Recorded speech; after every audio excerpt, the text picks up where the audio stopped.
Assalamualaikum warahmatullahi wabarakatuh. Baik, di sini saya akan menjelaskan sedikit tentang ekonomi makro Islam. Nah, sebelumnya perkenalkan, nama saya Muhammad Ibnu Fatih Syam dengan NIM 2220203862202032 dari kampus Institut Agama Islam Negeri Parepare, Fakultas Ekonomi dan Bisnis Islam, program studi akuntansi syariah. Nah, adapun pembahasan materi yang akan saya paparkan yaitu kebijakan fiskal konvensional, yang kedua Islamic General Equilibrium dalam masa mainstream, yang ketiga model analisis ISLM dalam perspektif Islam, dan yang keempat pertumbuhan ekonomi dalam perspektif Islam. Nah, di sini kebijakan fiskal konvensional. Dalam ekonomi konvensional, kebijakan fiskal adalah kebijakan penyesuaian di bidang pengeluaran dan penerimaan pemerintah untuk memperbaiki keadaan ekonomi. Sedangkan dalam prinsip Islam tentang kebijakan fiskal dan anggaran belanja bertujuan untuk mengembangkan suatu masyarakat yang didasarkan atas distribusi kekayaan berimbang dengan menempatkan nilai-nilai material dan spiritual pada tingkat yang sama. Adapun manfaat kebijakan fiskal yaitu terbagi menjadi 4. Yang pertama, dapat menumbuhkan kondisi ekonomi yang lebih baik. Yang kedua, pengalokasian sumber daya yang lebih efektif dan tepat sasaran. Yang ketiga, menstabilkan kondisi ekonomi negara jangka pendek. Dan yang terakhir itu, pemerintah mampu melakukan pengembangan pada pembangunan jangka panjang. Nah, di sini sumber penerimaan negara. Penerimaan dari pajak,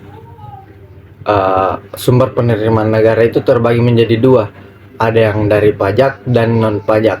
Nah, yang dari pajak itu PPH, pajak penghasilan, dan PPN, pajak pertambahan nilai, dan pajak bea dan cukai. Sedangkan dari penerimaan dari non pajak, BLU, Badan Layanan Umum, dan pendapatan saham. Kemudian sumber penerimaan negara dalam Islam ialah jizyah, zakat, wakaf, ghanimah, humus, kharaj, amwal fadilah. Kemudian sumber pengeluaran negara: belanja pegawai, belanja barang, belanja rutin, bunga dan cicilan utang, dan berbagai pengeluaran yang bersifat non-departemen. Nah, belanja pegawai, apa sih belanja pegawai itu? Yaitu pengeluaran negara untuk keperluan gaji tunjangan, uang makan, serta biaya lainnya untuk pegawai negeri. Kemudian belanja barang yaitu pengeluaran negara untuk membeli barang yang digunakan oleh negara untuk penyelenggaraan pemerintah. Belanja rutin daerah yaitu pengeluaran negara untuk belanja pegawai dan non pegawai pemerintah. Bunga dan cicilan utang, pengeluaran pemerintah untuk membayar bunga dan cicilan pokok pinjaman baik dari dalam negeri maupun di luar negeri.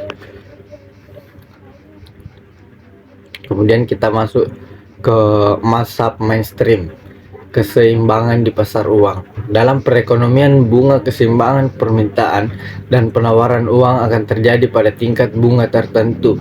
Ekonomi konvensional berpendapat bahwa interaksi permintaan dan penawaran uang akan senantiasa membawa suku bunga pada tingkat keseimbangan. Apabila suku bunga berada di atas tingkat keseimbangan, pasokan uang melebihi permintaan.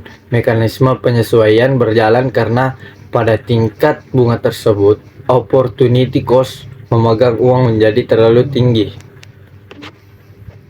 Jadi selanjutnya keseimbangan dalam fungsi investment dan income. Keseimbangan di pasar terjadi ketika belanja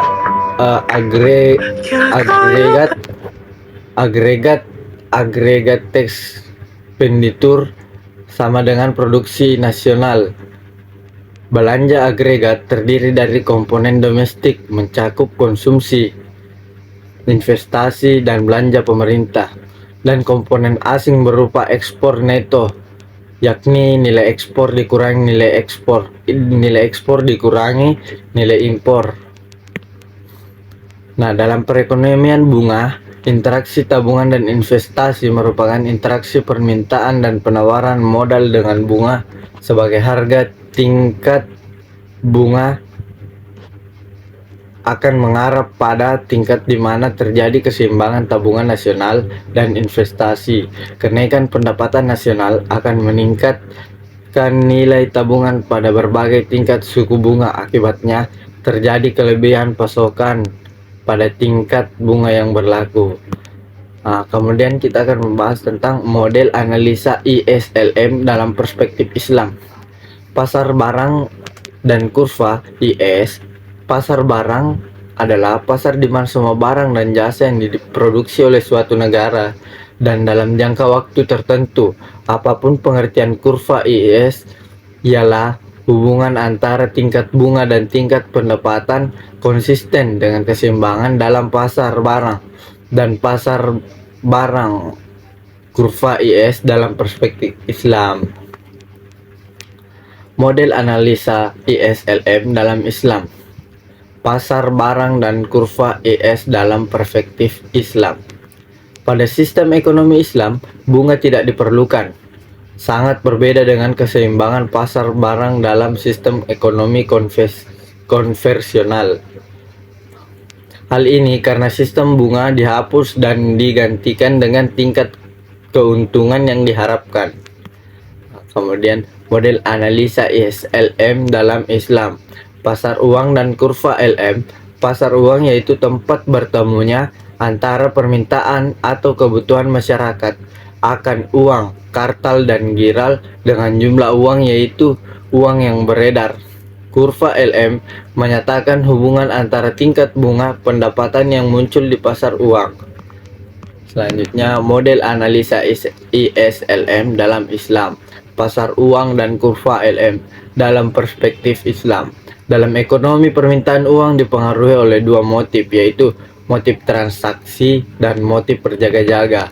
Permintaan uang dalam ekonomi Islam berhubungan dengan tingkat pendapatan. Besarnya persediaan uang tunai akan berhubungan dengan tingkat pendapatan frekuensi pengeluaran.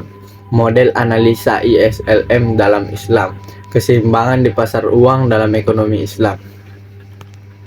Jadi keseimbangan pasar uang dalam perspektif Islam didasarkan pada prinsip-prinsip syariah yang mengatur aktivitas ekonomi.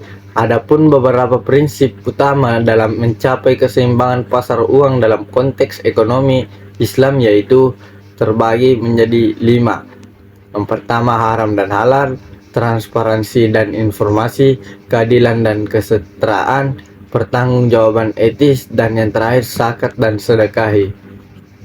Selanjutnya kita akan membahas pembangunan ekonomi dalam perspektif Islam. Pengertian pembangunan ekonomi dalam konvensional menurut Schumpeter,